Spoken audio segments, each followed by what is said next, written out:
It's Emil. Emil, Amok to you. You found us. Our secret podcast here. This show that we do live Monday through Friday. Well, sometimes we're recorded.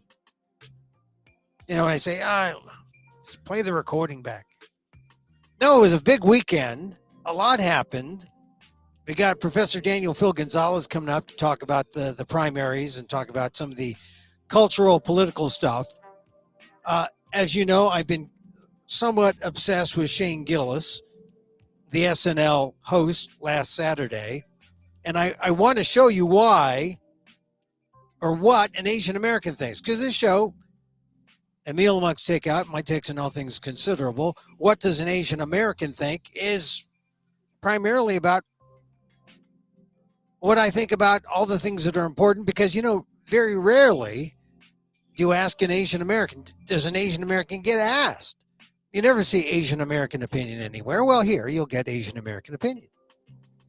So I've been obsessed with the Shane Gillis thing because I also am a performer. I also do solo shows, some comedy, some semi-drama. And, you know, I'm empathetic toward a person who gets up and tries to make people laugh. I am. And on my ALDEF column, my new one, aaldef.org/blog, I talk about that. I said, you know, I want to be empathetic to Shane Gillis, but I want to just point out, before we get into Shane Gillis, I want to point out that, well, as I said, I'm a performer. And I'm doing the Rogue Festival in Fresno. That's right. They call them Rogues in Fresno. You say, Fresno? Where's Fresno? It's the raisin capital, right? Central California. I'm going to be there, and you ought to check it out. The Rogue Festival. Let's see. I'm going to show it on my screen here. The Rogue Festival. If you go to roguefestival.org, and you can... Emil Amok, lost NPR host, married to PETA, and other untold tales from American Filipino life. There it is, in black and white. Go to Fresno Rogue Festival. Fresno, F-R-S-N-O, Rogue, R-O-G-U-E, Festival, Festival.org. Go to /series/Emil, EMIL -Amok, AMOK -NPR -host. I'm sure there's an easier way to get to that page. But here's a ticket page. Hey, March 2nd at 2 p.m., a matinee. March 3rd. Well, actually, there's two performances on March 2nd. March 2nd at 2 p.m. and then there's one at 9 p.m. Ooh, I'm going to have them correct that. And then March 3rd at 2 p.m. March 7th at 5:30, March 9th at 5 p.m. And there's a fifth performance. There should be a fifth performance. It's not there. Anyway, Emil Amok, lost NPR host, married to PETA, and other untold tales from an American Filipino life. Check it out. And it's at the Lotus Room, which is on, let's see, let's click on this. The Lotus Room.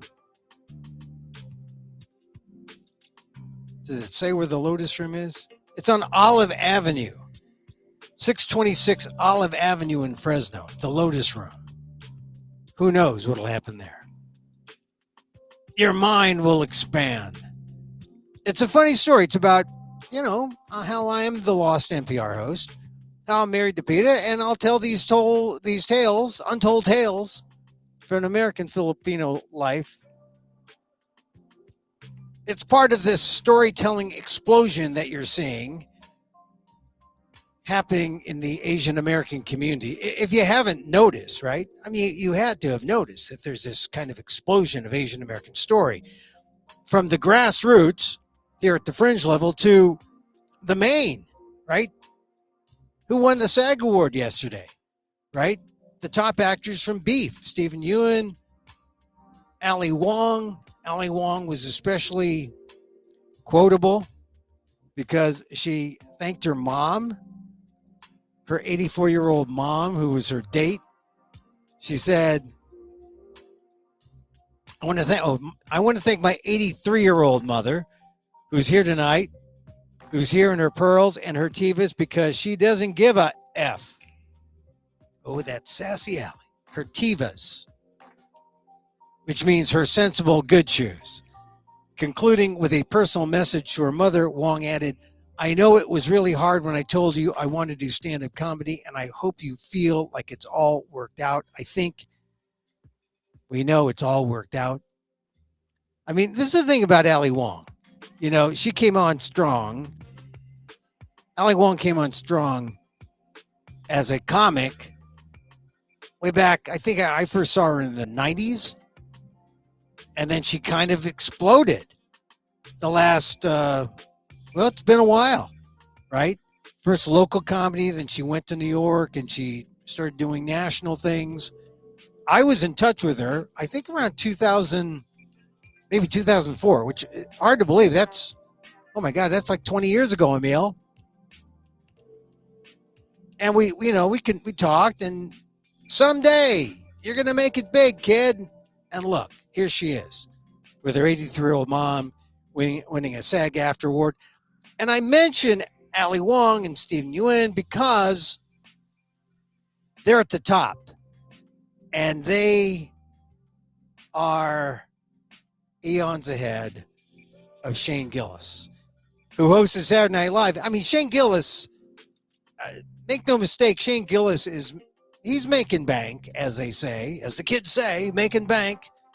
He's got something like 80,000 paying subscribers on Patreon. And they, say he gets $1 a month from 80,000 subscribers. That's a lot of money for a podcast behind a paywall.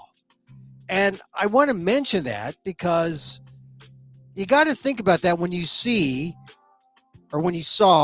Shane Gillis on Saturday Night Live on Saturday. I mean, he hosted. Maybe you found him funny.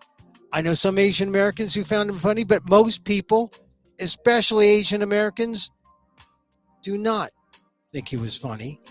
I mean, and as I said, believe me, I empathize with people who try to be funny. I try to evoke laughter at times on stage when I'm not playing the news guy.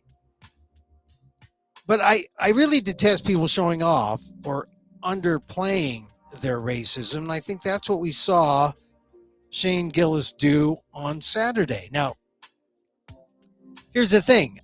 We're still in an age where ethnic humor is touchy. I mean, I saw a show fronted by a formerly canceled white comedian. He brought up a South Korean. He told a joke where the Filipinos were the punchline. I wasn't laughing. And I'm not trying to censor these guys, but I'm saying that when you go up there and you tell these kind of jokes, you are subject to debate in a free speech society. I won't censor you. I won't cancel you, but know that you will be subject to debate. And the marketplace, if these ideas are out there, they will clash with yours, and you will. I mean, this is how we quote unquote police these kind of things. We just open it up. We talk, we discuss. I don't shut down. I don't censor. But I let you know why you're wrong. And so, more speech, not less, right? So, there is a way to do racial humor without canceling or censoring. You can debate the hate that masquerades as funny. And that's why I was open to seeing Shane Gillis on Saturday. But in that opening monologue, Gillis chickened out. This was his moment in front of the world, in front of the very forum that fired him, he could have told these people watching about his situation, he could have acknowledged what happened, but instead, in a half-hearted, embarrassed way, he said he was, quote, fired from the show a while ago, but don't look that up. Please don't Google that.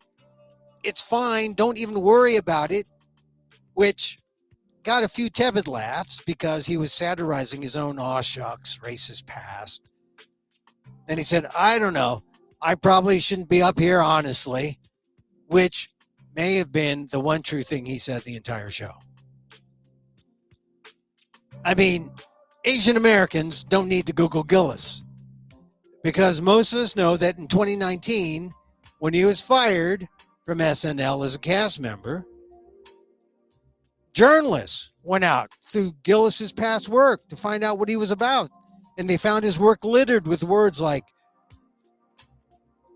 just disparaging words for disabled people, for gay people, for women. And he saved the racist parts for Asians. In one podcast about Chinese restaurants, he said, why do effing chinks live there? He said that. I mean, to what effect, right? He also did the hackneyed Ching Chong accent jokes that, I mean, if he has a relative who is Chinese, I guess he has license to do that. But if you're a white person who does a Ching Chong joke, it's only racist and unfunny.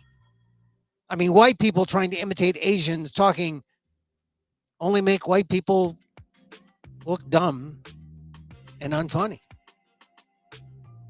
So that's a thing that got Gillis busted in the first place. But in that monologue, no mention of Asian Americans, no apology, no hint at apology, no hint at, and said, oh, don't Google that. Don't, you know, there was that. That's it. Just an admission that he sensed his being on SNL was making some people uncomfortable. Here's what he said. He said, I don't have any material that can be on TV, he admitted. This place is extremely well lit. I can see everyone not enjoying it, and people laughed at that because he was mocking his awkwardness and lack of contrition. Was he truly sorry? I don't think so. And then he continued to talk about people with Down syndrome, specifically his niece, which must have made him feel like he had some license to punch down. I don't think it does, but he felt that. So, in other words, Gillis is essentially the same guy he's always been. SNL fired him 5 years ago. Nothing has changed, except now he has this massive career as a Trumpy right-wing stand-up, and he does most of his stuff behind paywall. Seth Simons, who wrote a piece in the LA Times last week, revealed that since 2019, that's where most of his work has been, behind paywalls. I mean, and it shows that the comedian is every bit as offensive as he ever was. You can go back to previous shows where if you can't get behind the paywall at the LA Times, I discuss Seth Simons' great article, and you can see how Gillis has plied his trade. So what does it mean when you could be racist behind a paywall making tens of thousands of dollars a month and then go on NBC all sanitized playing down your real comic nature? The paywall becomes like a white hood. I mean, only those who can pay and see and hear the real Gillis can experience that. On NBC, he was cleaned up and normalized like the other players on the show, but he wasn't like the other players on the show. And Asian Americans know him from 2019 when Gillis made us his punchlines. I said in a previous column that the appropriate penance for Gillis, given that there's 27 million Asian Americans, is 27 million Our Fathers and Hail Marys. And after watching him do his monologue on Saturday on SNL, I think even Gillis knows he's not repented enough. Not when he's a repeat offender. Now, of course, he could have dealt with the issue head on and cop to it and say, hey, look, I'm sorry. No sorries, no apologies, because he's not. Instead, he evaded the whole issue for laughs.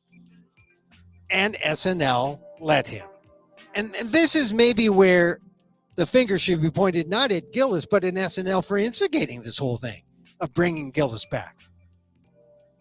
SNL, really, if you saw the show, the cold open that night was actually kind of funny. It skewered the hypocrisy of GOP politicians, the ones who hate Trump privately but back him publicly, right? Like Lindsey Graham and all these other guys. They're the impersonators are up there. They just want the power, right? SNL wants Shane Gillis's huge audience, and that's the sad thing.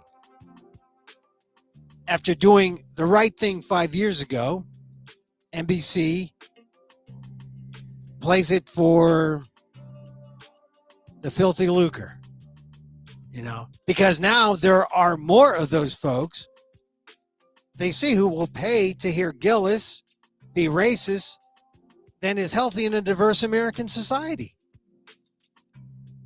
Putting Gillis on NBC normalizes and sanitizes him. It's a pathway to making his comedic rhetoric acceptable. And that just isn't.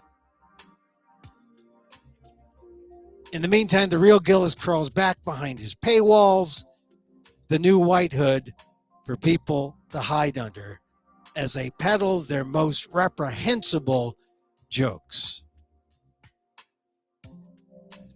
That's how I feel about Shane Gillis. So, how do you feel? You can comment. Comment by going to Twitter, Facebook, YouTube, at Amok1. But I was actually disappointed. I watched Saturday Night Live on Saturday because, the primary, the South Carolina primary was over just like that. Michigan. So we're going to talk about all that and a little bit about Shane Gillis. Let me bring up my guest, Daniel Phil Gonzalez, Professor Emeritus, San Francisco State University College of Ethnic Studies. Here he be. Hi, Dan. How are you? Hey, good afternoon, sir. And I'm glad you're doing well on your shows. Looking forward to March. You're going to be very busy. Yeah. And My thanks for shows. having me on once again. And our typical slot is on Fridays, but because you've been so busy, we switched it over to today. Well, tell me something. You saw Shane Gillis. I did. thought some of the things in the sketches were funny, but I don't know if he wrote that, if it was him. It was flat. Yeah. It was he's flat. It responsible. wasn't. It was humorous at best. Yeah.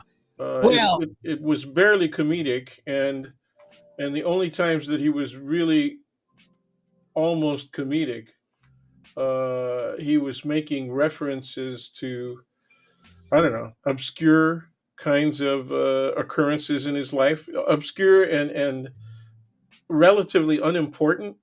Well, wait a minute. You're talking about the monologue now, right? The monologue. Yeah. Because the sketches were, some of them the sketches were pretty good. Some of them were pretty good.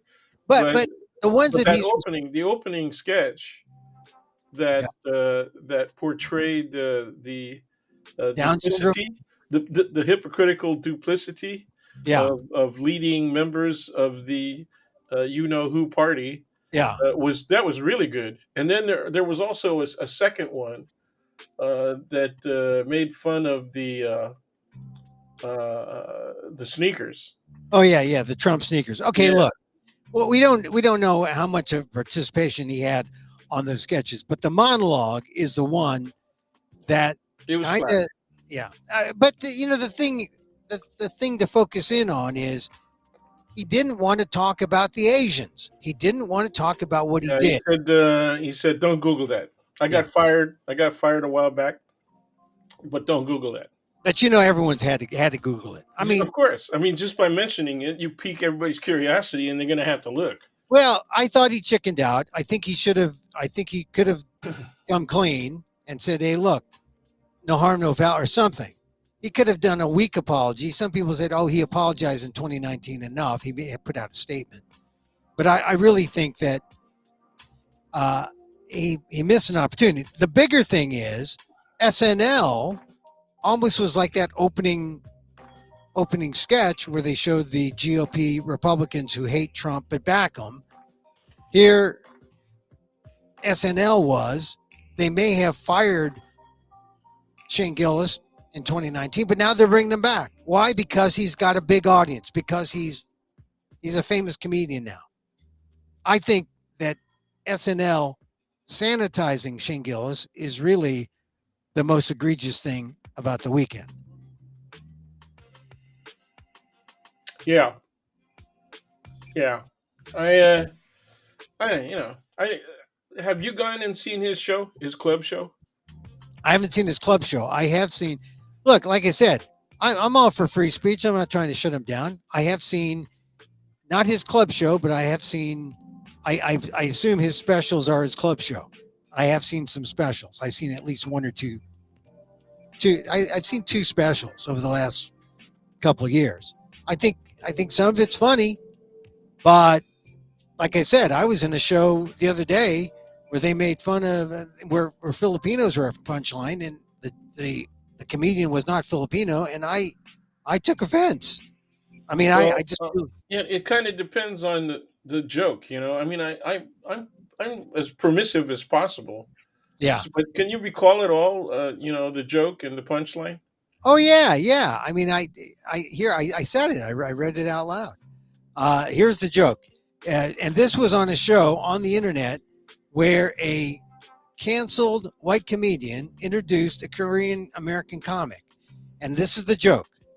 Quote, "I think abortion is pretty cool. Men have been killing things for years. It's time the ladies took a crack at it. Start with fetuses and work your way up to Filipinos."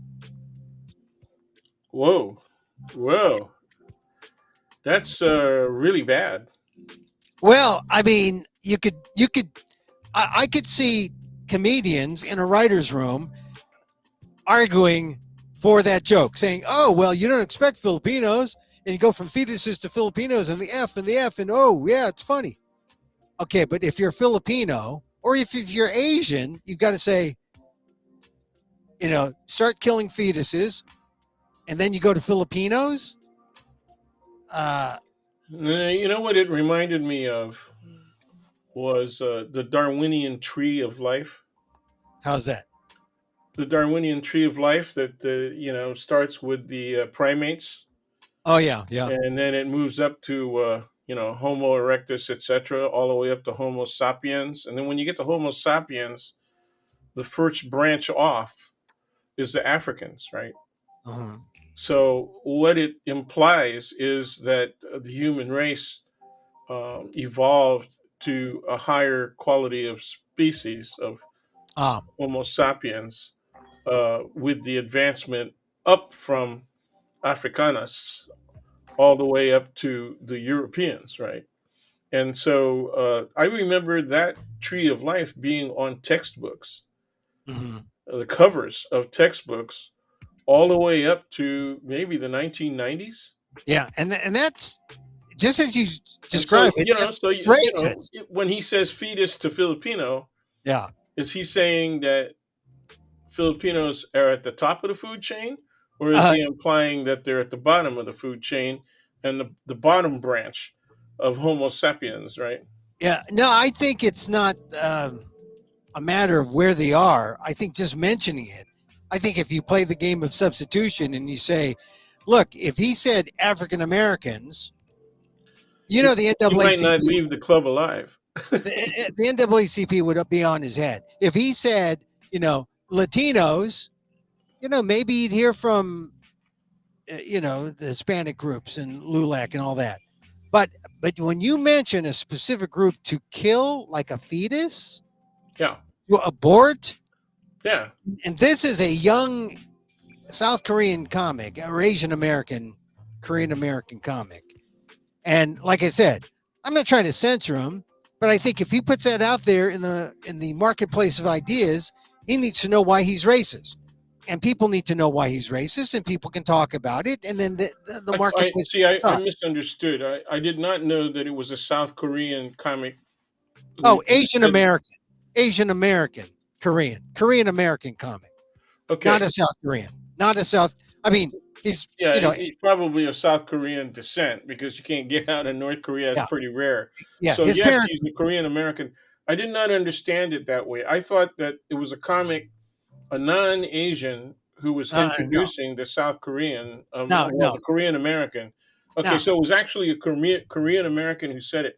Two things. One, with that understanding, a lot of Asians think they have license with all of us.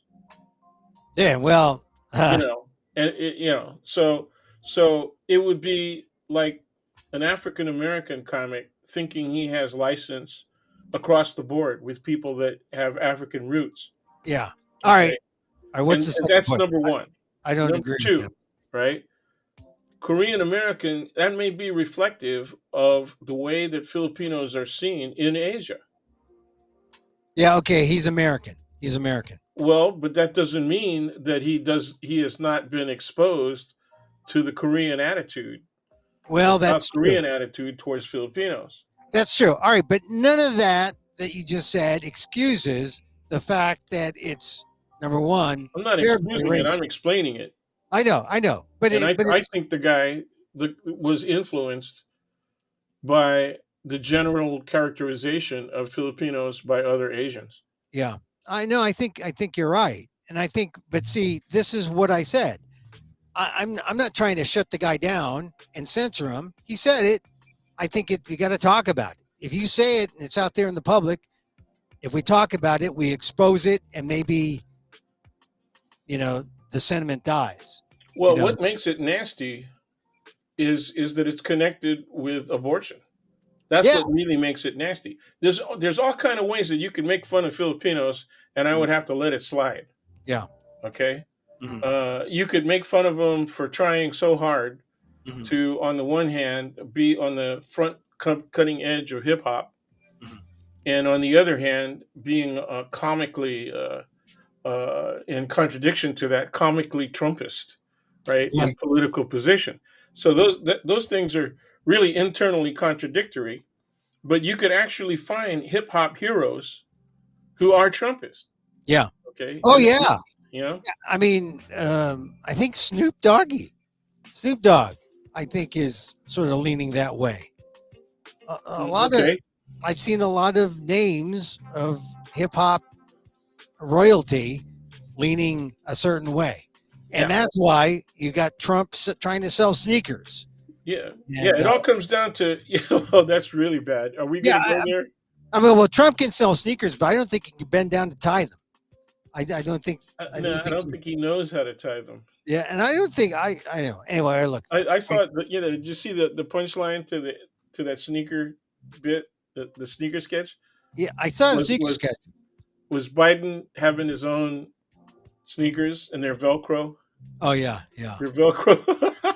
They're Yeah, Velcro, and he look, I says, mean, "Pass me the rock." And he tries to dribble and trips and falls. Yeah, I thought that was funnier than hell. But yeah. Well, there's a physicality. I do a joke where I say I break for seniors, and someone heard me. I put it out on Instagram and Facebook, and someone heard that or saw that and said, "Oh, I don't like that. That's a Biden ageist joke." But I'm pro Biden. I'm anti ageist, but it's a joke and it's in fun. I don't think when the Korean American guy was saying fetuses to the work your way. Filipinos. Well, work your way up to Phoenix to Filipinos. Yeah, Yeah, it was a left-handed compliment. Hey, you're up. You're above fetus, but maybe lower than zygote. No, zygote would be before fetus, right? yes, Yeah, definitely. zygote Yeah. before fetus. So that's an improvement. That's an improvement. Usually, anyway. All right. So I don't think we're done with the Shane Gillis thing, but I think the other key thing is that SNL has normalized this, and you've got the really, Shane Gillis just does his thing behind a paywall, which now is kind of like the white hood. It's like if in the South during Jim Crow, if your banker was, running the bank during the day, but at night he donned a white hood and was burning crosses at night, you'd be upset with that. I think that's kind of what the modern white hood is today. You go Well, behind a paywall. but see, people who were living in that cultural environment knew that that the banker and the sheriff and the whole damn local police force were hoodsters, Yeah. were part Well, of the maybe. KKK. They all knew that, but they accepted it, and it was Well, only a minority of people who were critical of it. yeah, And we'll one of see. the reasons that that's the truth is because people fear, Yeah. and they had a reason to fear. They had a reason to rational fear of violence and the potential of violence. What is disgusting about the behavior of the majority of the Republican voters at this point is that most of them do not suffer from a rational fear. That if they have a rational fear of violence, then they're really just rather paranoid. It's the politicians themselves, on the one hand, that have a rational fear of violence, and then it's people like the people who vote, I'm sorry, who work at polling stations. Okay, those people have a rational fear of violence, much more so than even the Republican politician who may have slipped in a casual negative reference to Trump. So so the people on the right have actually uh, turned to support without question. Okay, a an avatar, right, who represents most of the things that we would all find even 20 or 30 years ago absolutely reprehensible. Yeah. Well, I just think right now, people like Shane Gillis and other comics, he's not the only one. They go behind Mhm. the paywall, they do their thing. People who are, they don't want people to know they're racist, but they'll pay. They'll pay the fee. They'll order up racism from Shane Gillis and they'll get it. That's what's crazy. And then in the meantime, he appears on SNL all sanitized and I saw Shane Gillis. He didn't seem racist to me. Well, pay the money, go to his podcast, see how racist it is, and then tell me if he deserves a platform like Saturday Night Live as a host. I mean, I just think that Are they SNL wants, working their way up to hiring him back again? I mean, is he going to be a well, regular, that kind of thing? just having a spot as a host, right? I don't know if they're going to hire him back, but it's like SNL wanted both ways. They fired him 5 years ago. They know he's popular, so now they want to. They want that. It's sort of like the politicians in that opening segment of the SNL episode, who the politicians who hate Trump privately, love him publicly, and it's hypocrisy, and that's kind of where the joke is. It's it's about SNL's hypocrisy as much as it is Gillis's, and because one enabled the other. SNL was enabled Gillis, and Gillis went on. Didn't he say, "Here I am." He's being honest. Maybe I shouldn't be here, he said. Anyway, I think it also says something about where we are culturally, right? Where a lot of people feel like Gillis. That's what we need to be afraid of. A lot of Oh yeah, people oh yeah. have his view, and Well, what about, I don't know.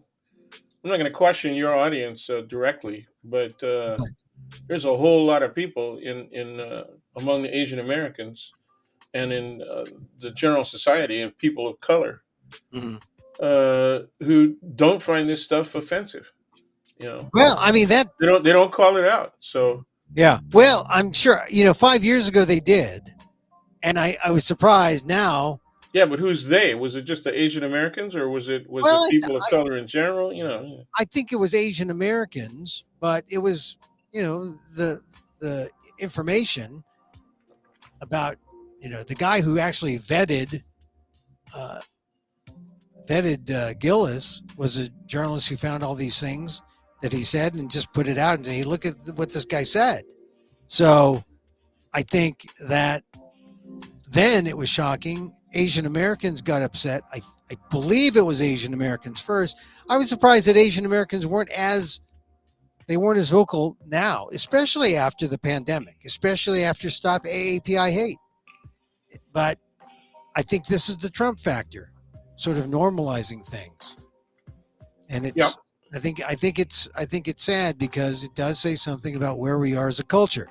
When you've got the guy who runs for president can say these reprehensible, terrible, nasty things, some racist, some just stupid, and then and get indicted, criminally indicted, get charged for, um, business fraud, sexual liability, liability for sexual assault. Well, there's the criminal cases, Right. And the and criminal the criminal case. cases are extremely serious. Yeah. But it's not only Trump, but it's all of his cohort, right? His supporters that have essentially lessened the severity, right, of his possession, illegal, Yeah. and possession of national security documents. So it's really pretty bad. I mean, the point really, I think both of us are really pointing not only at Trump um, giving essentially a permission element Mhm. to Yeah. this turn of the culture, but see, if he's that effective in permitting it, that means that element has always been there, and that's always been my point. My point for the last 50 Oh, years, yeah. since I started teaching, is that there is a high percentage of white Americans and even people who are especially first generation immigrants Mhm. who Yeah. actually say and believe that America was intended to be white and Christian. So they accept that. And for many first generation immigrants, the connection is that they're Christian. Mhm. So they feel, okay, I'm not white, but I'm Christian, and as long as I understand what my place is in this society, I can accept white supremacy. Well, this is one of the problems. It's certainly. I mean, I think white supremacy has been underground, but it's now become more above ground, Yeah, especially exactly. with Trump. And it does. I saw someone use the term. Is there a sea change in American culture? I think. No, But I think if you see the reversals of DEI, if you see diversity taking on a bad image, and making the uphill climb even more so the now. only reason that diversity and equity have become, not inclusion, but diversity and equity have gotten a bad image, as you put it, Mm. is that it is questionable whether or not the people actually are are qualified. Ah, It's the same as the argument exactly against affirmative action. right. Okay, and they have done that again, especially on the so-called conservative media channels. They have done it again. How If I get qualified? when I fly and I see, is that a female pilot or co-pilot? I hope they're qualified. And that was a statement made by a black female news commentator. Right. Okay. Well, yeah. I mean, because they're going to say, "Look, we know why you're here," or "I know why I'm here. Why are you here?" There's this question of qualification, like you said, which causes. This is the whole thing. I mean, when affirmative action began, Yes. no one knew what imposter syndrome was. And that's when people started looking at imposter syndrome. Now we have, more data. We have people identifying with the phrase, and it deals with women. and people of color who came in that first generation, breaking through the walls and going into different fields and people questioning them, and they're feeling like being imposters. I mean, In the so mid '80s, I had a student who's actually one of my best students ever, and her brother, she and her brother had both been admitted to UC Berkeley, mhm, those were at least two of the members of that family, two siblings within that family that were, and it may be that all of the whole family of siblings may have been admitted to Berkeley. But anyway, the point is, she chose. I asked her why she left Berkeley and decided to come to SF State, and she said on more than two occasions, but expressly on two occasions, she was accosted by white males who said to her, students, who said mhm. to her, because you are here, my cousin was rejected from coming to Berkeley. So what the hell? I mean, I don't know if they understood that she was an Asian female. They may have mistaken her for maybe a Latina or something like that.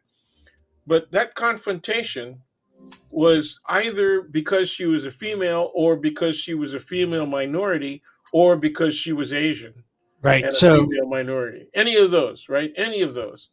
And so so she felt in those two instances not just affronted, she felt physically threatened. yeah, Okay, and so she decided to come to SF State, where there's a much larger Asian American population, there's a larger Filipino population, and she felt at home. She felt at home in our classes. She came to me after having enrolled in one of my classes for a second class. She had taken a first class, and then a second class with a little bit of smaller attendance, so that she could feel a little more personal in approaching me. And we became actually pretty good friends. well, And I knew her brother as well, but he was actually in the first Asian male calendar in the late yeah, '80s. I remember that calendar. Uh, Yeah, yeah, 1989. we I published. saw, but Yes, look, yes, there was a. that idea of being displaced. I mean, that's a kind of personal transgression that we all experience. Well, that's what. And But see, that's a lot of what white people are feeling right now. well, yeah, it's You know, displacement. They're displaced yeah, because it's well that speaks to the resource issue, right? There are not enough resources.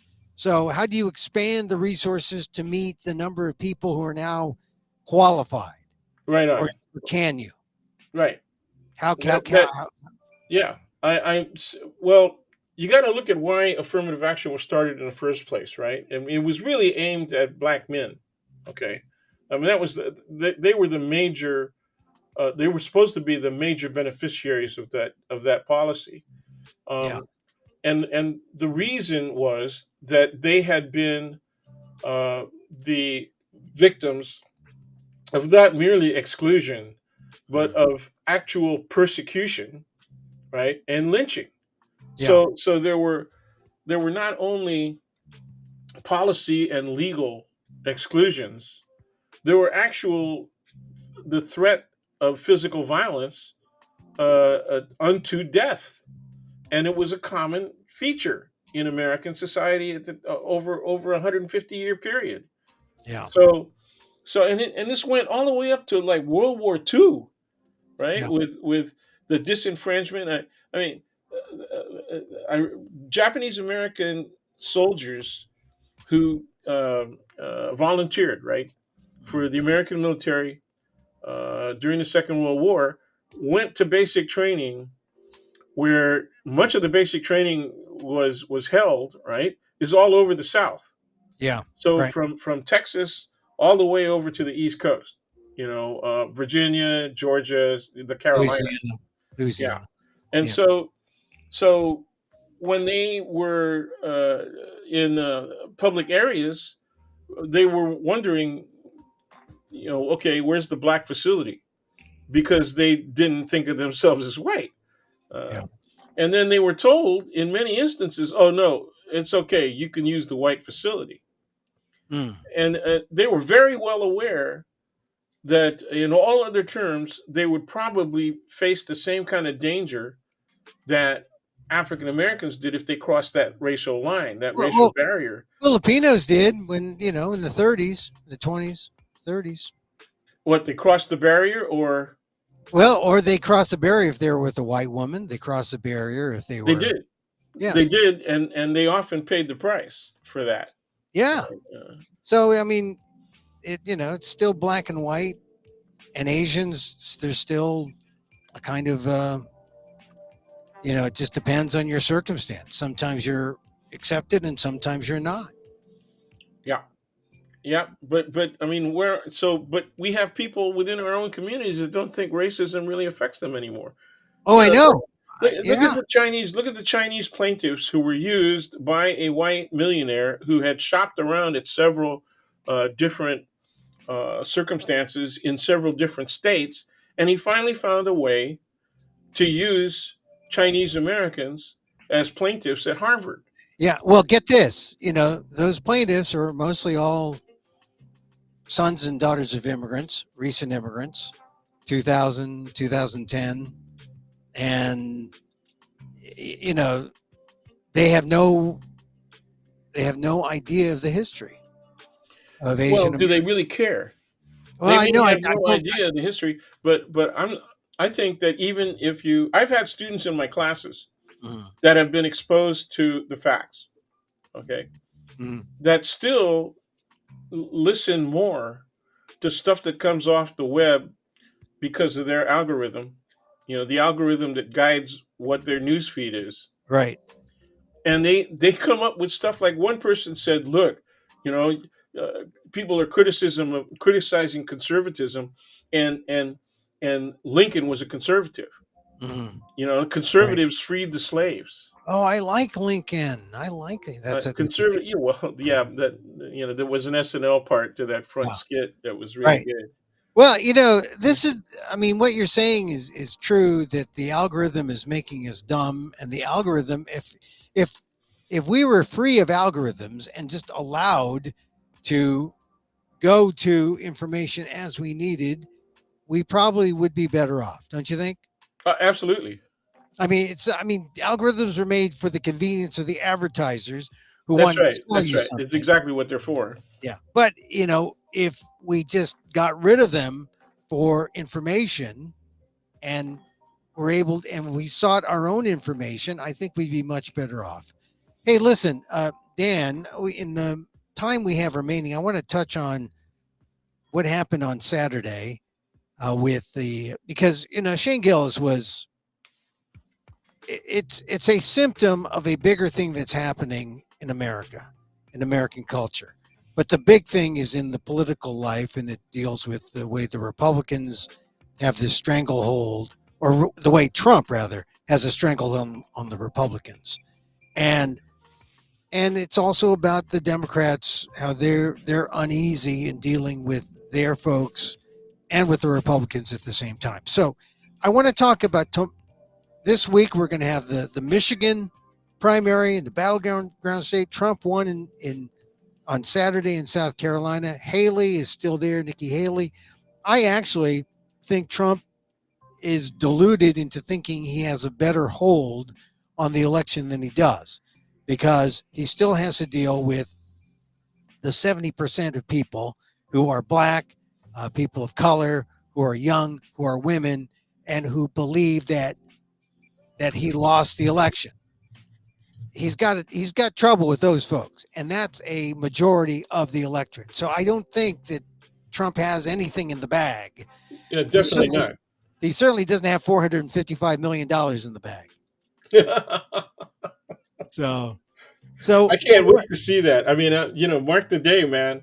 I think it's March 25th, right? That yeah, he's got to either put up the money, which is in excess of 420 million bucks, just to bond the yeah, appeal. That's just to bond the yeah. appeal, man. And Well, no, and yeah, on the same day, he's got to put up. He's got to put something up. He's got to show some kind of good faith demonstration, and even if he can't get somebody to front for him, right? And the yeah. likelihood that he's going to get anybody.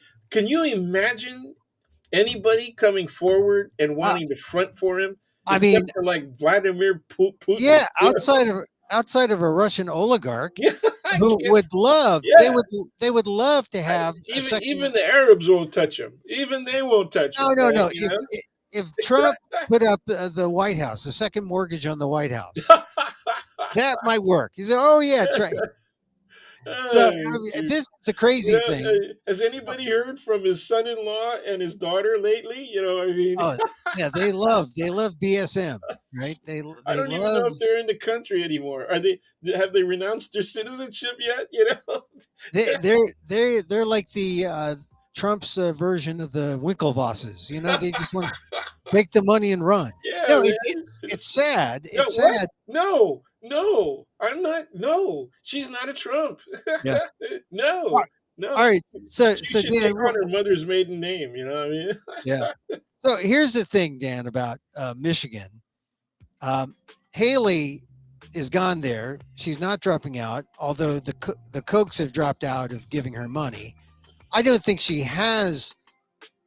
There's no way she could do it, but maybe she could mount a third party suck the vote campaign, where she sucks the vote from Trump and sucks the vote from Biden enough to form a kind of middle ground that wins. Is there a likely? Does she have any chance of something like that?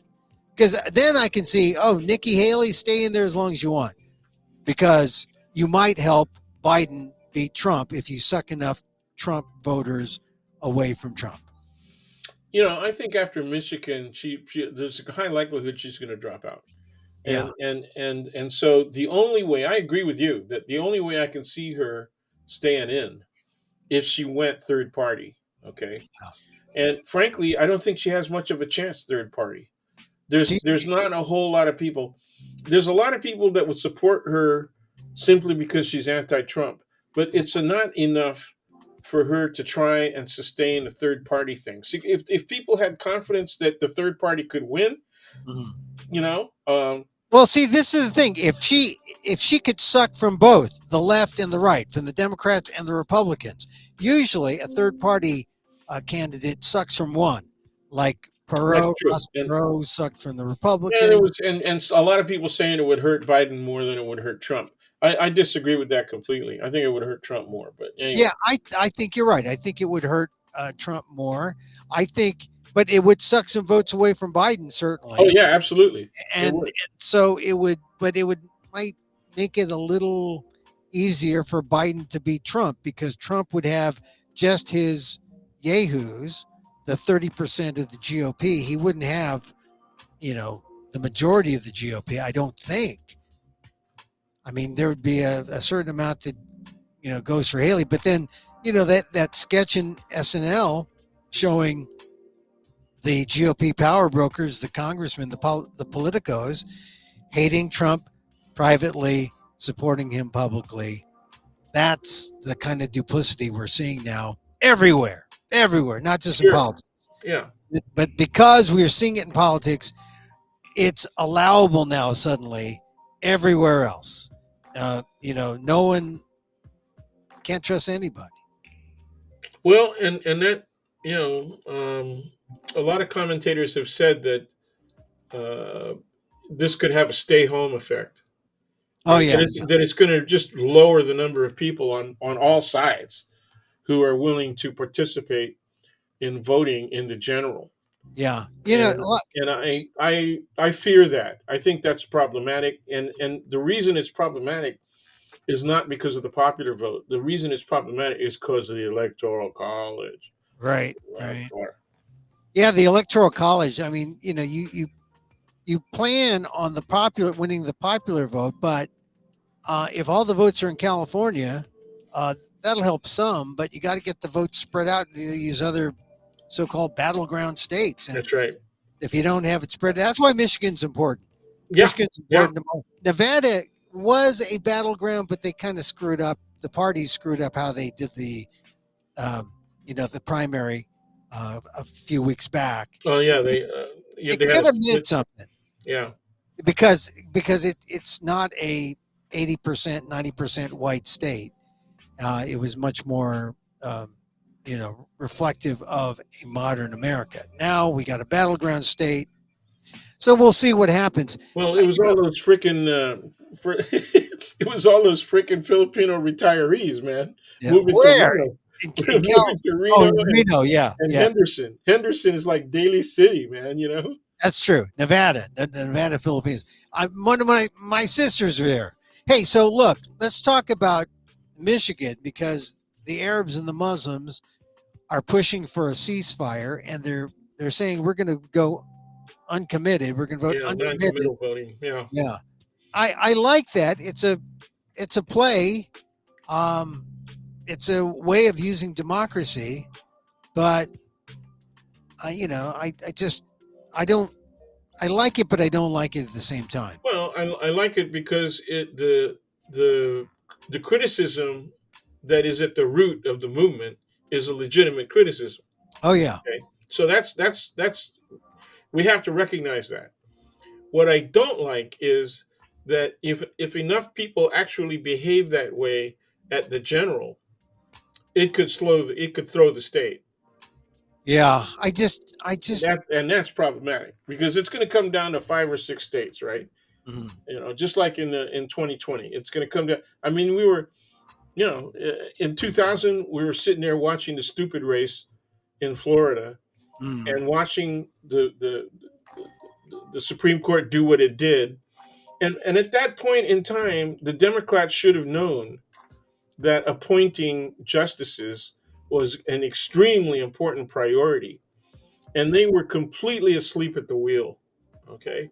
yeah. Completely asleep at the wheel. And I would have been pushing on RBG to retire, during Oh, the Obama administration so he could get a shot. And oh, and boy. that they didn't do that. Yeah, I mean, really, to get things done, it's got to be all aligned, like the lunar Yeah, eclipse, or the you got it. solar eclipse. The solar, Absolutely. it's got to be all lined Absolutely. up. Yeah, And if the Democrats can take both houses and the presidency this year, okay, they got to quit being, nitwits, lightweights, and really take that gavel and use it with crushing force oh on yeah, on the freaking Republicans. They need to clean house they need to force the Republican Party to clean house for themselves in both houses of Congress. just Okay, to start.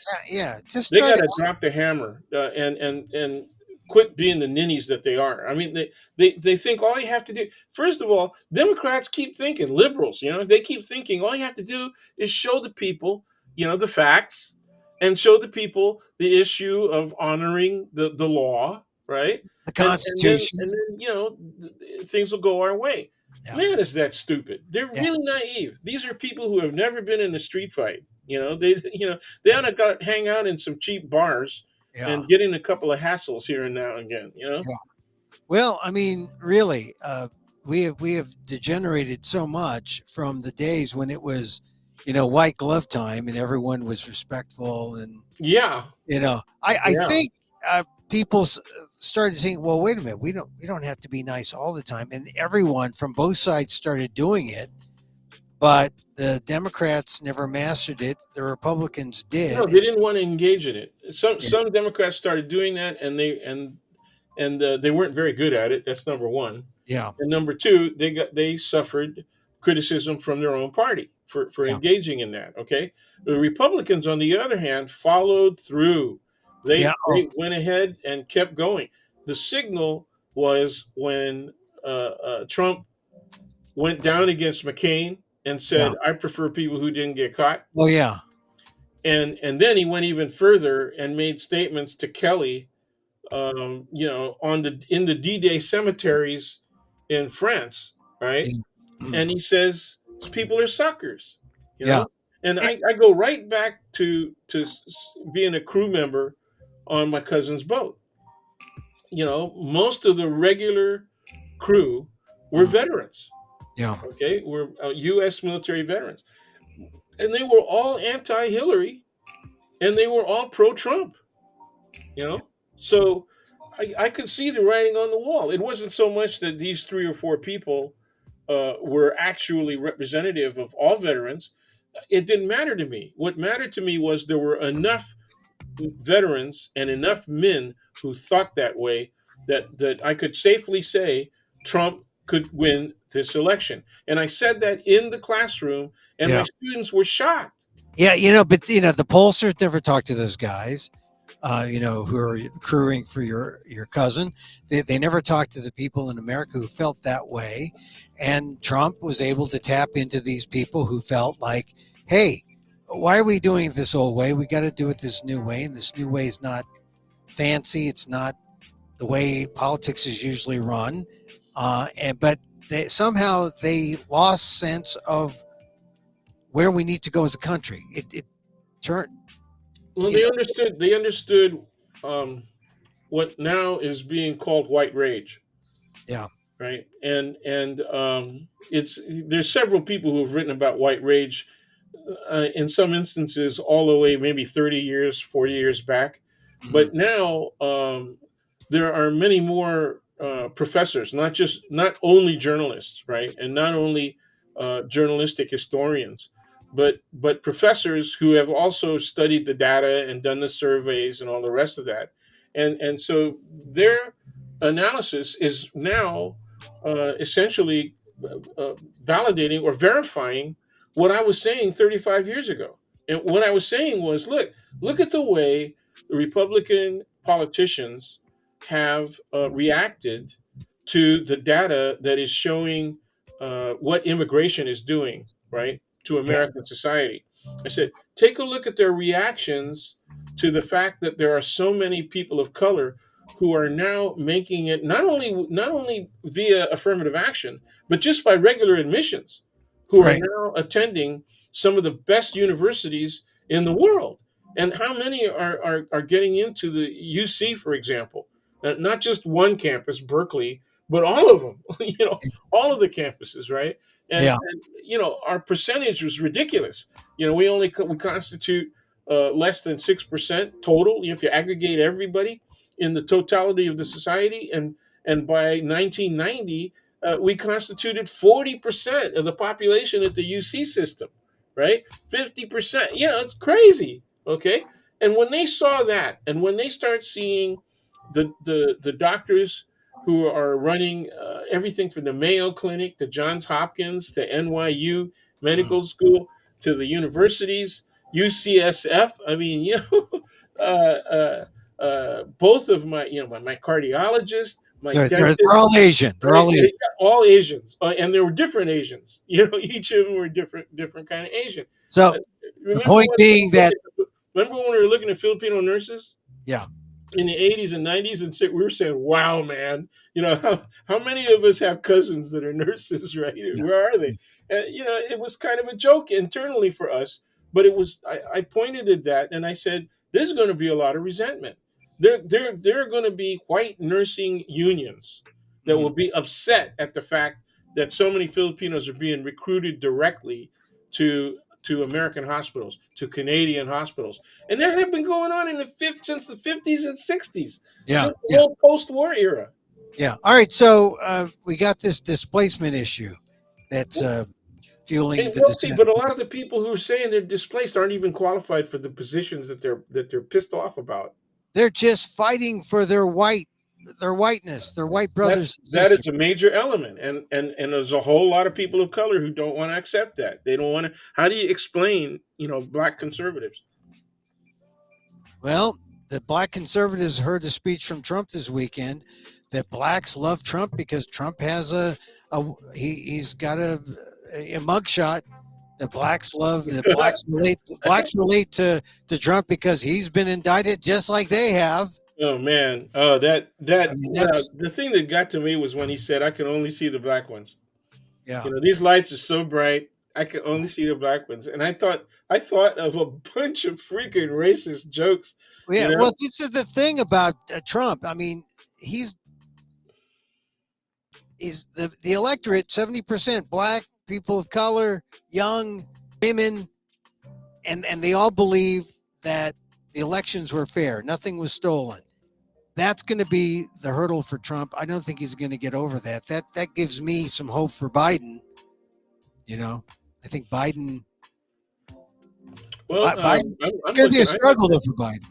I like the exit interviews that were done in South Carolina that Yeah. parsed out the pro Haley vote, where they said, what was it, 49% of the pro Haley voters said they would never vote for Trump. Oh yeah, yeah. And, But you know, they say though that those there are independents who are Democrats who could register in order to vote in the primary. So the numbers aren't exactly as strong. However, I mean, there's a sentiment.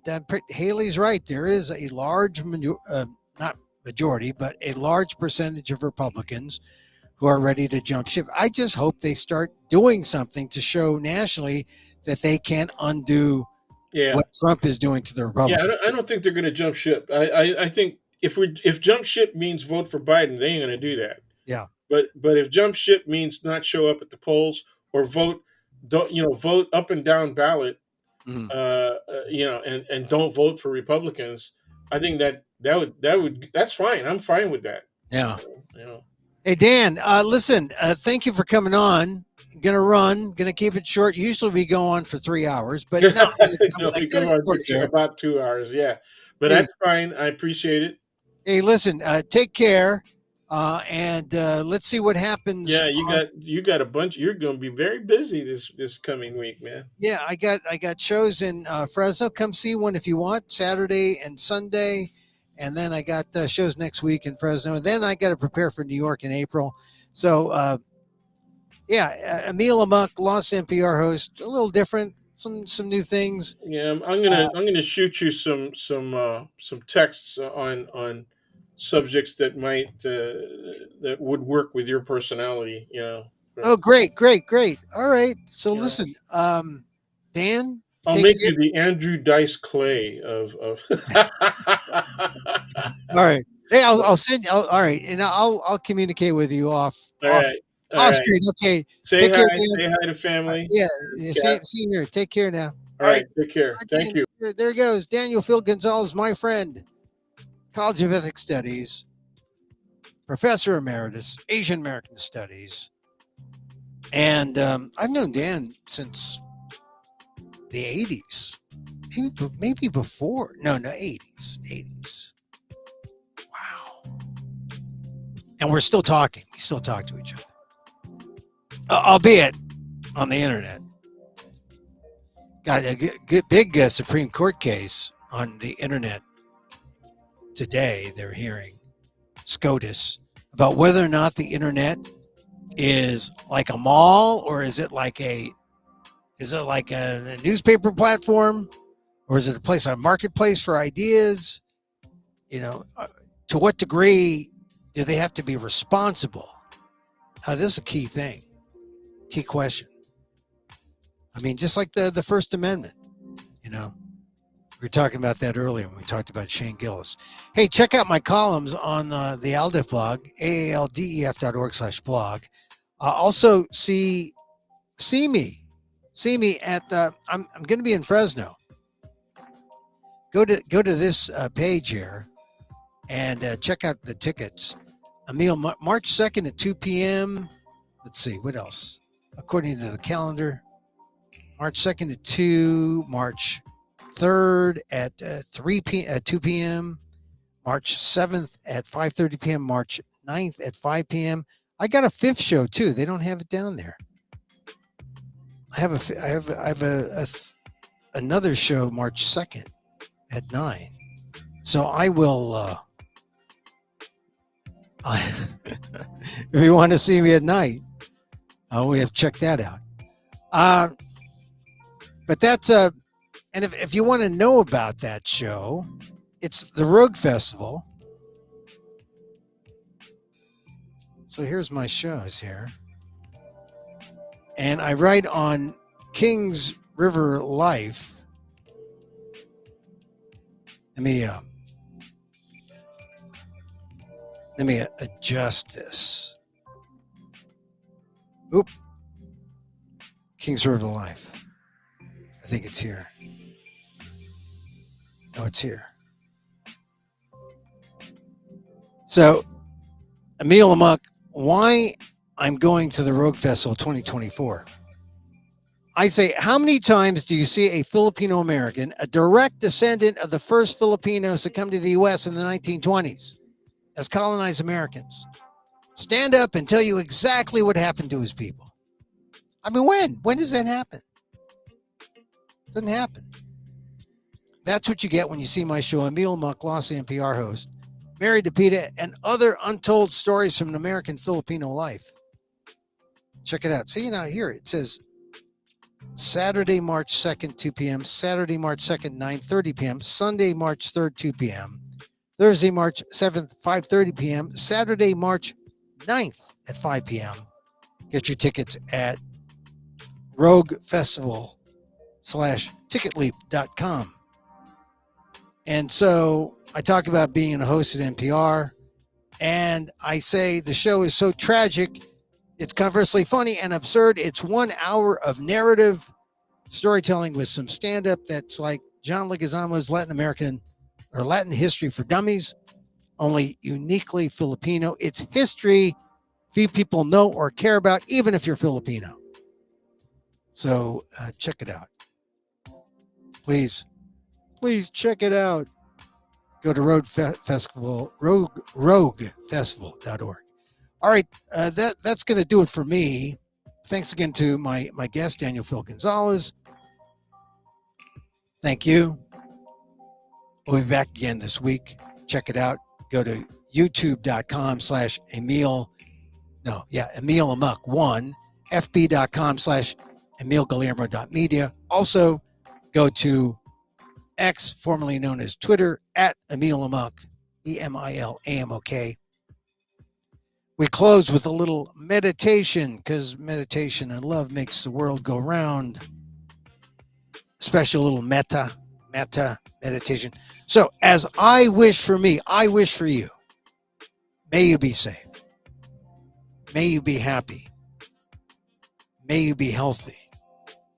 And may you live with ease. Ease. Emil Guillermo here. Until next time. Mahal